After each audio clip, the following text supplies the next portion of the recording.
நண்பர்களுக்கு வணக்கம். என் வீட்டு தோட்டத்தில் இன்றைக்கி கீரை வகைகளை பார்க்கலாம். நான் ஒவ்வொரு தொட்டிகளையும் ரோஜா செடி தொட்டிகள், மர வகை வச்சுருக்க தொட்டிகள் எல்லாத்துலேயுமே கீரை வகைகள் விதைச்சிருப்பேன். ஒரு சில கீரைகள் நம்ம விதைக்காமையே முளைக்கும். காரணம் நம்ம போடுற மாட்டு சாணத்தோடைய மக்கிய உரத்தில் அதிலே சில கீரைகள் முளைக்கும். இது மாதிரி பல வகையான கீரைகளை பறித்து நாங்களும் பயன்படுத்துகிறோம், நண்பர்களுக்கும் கொடுத்து மகிழ்கிறோம். ஆர்கானிக் முறையில் கீரைகள் என்பது ரொம்ப சுவையாக இருக்கும். கடையில் வாங்கிறது எல்லாமே அதிகமாக மருந்துகள் தெளித்த கீரைகளாக இருக்கிறதால நான் வீட்டில் எல்லா தொட்டிகள்லேயுமே கீரை செடிகள் வளர்க்குறேன். இது எனக்கு உயிர் மூடாக்காவும் பயன்படுது தொட்டிகளுக்கு. எப்படின்னா, நம்ம ஒரு பெரிய மரம் அது மாதிரி செடிகளை ட்ரம்முகளில் வச்சு அதை சுற்றி நம்ம கீரைகள் வச்சுக்கலாம். அது நமக்கு வெயில் காலத்தில் அந்த பெரிய செடிகள் கருகாமல் வேர்கள் சூடாகி செடிகள் வீணாகாமல் இருக்கிறது உயிர் மூடாக்கு மாதிரி இந்த கீரைகள், மூலிகை செடிகளை, வேர்கள் கொஞ்சமாக போகிற செடிகளை நம்ம பயன்படுத்திக்கலாம்.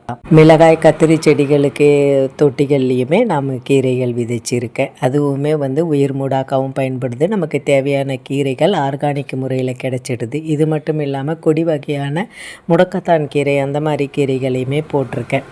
இதுவுமே ரொம்ப நமக்கு உபயோகமான கீரை. இதில் சூப்பு, குழம்பு, அது மாதிரி தோசைக்கு அரைச்சி முடக்கத்தான் கீரை தோசை இந்த மாதிரி செய்யலாம்.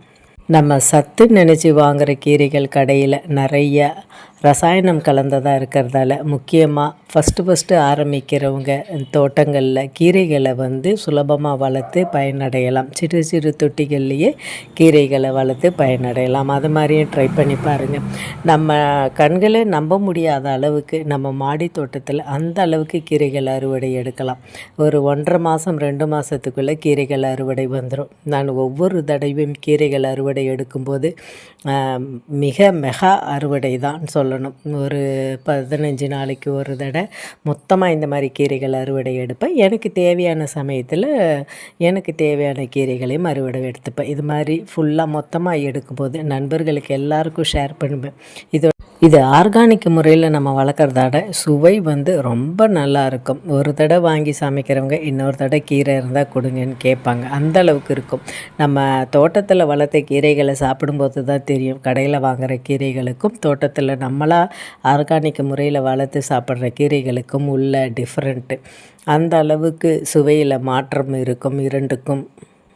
மிக சுலபமாக வளர்க்கக்கூடிய செடிகளில் இந்த கீரையை நீங்கள் இப்போயே ஒரு சிறு தொட்டிகளில் வளர்த்து சாப்பிட்டு பாருங்கள், பயனடைங்க. ஆர்கானிக் முறையில் கொஞ்சமாக இருந்தாலும் சூப்பு அது மாதிரி பயன்படுத்திக்கலாம். ஹாப்பி கார்டனிங், இயற்கையும் இறைவனே. நன்றி, வணக்கம். ஹேமா ஐடியாஸ்.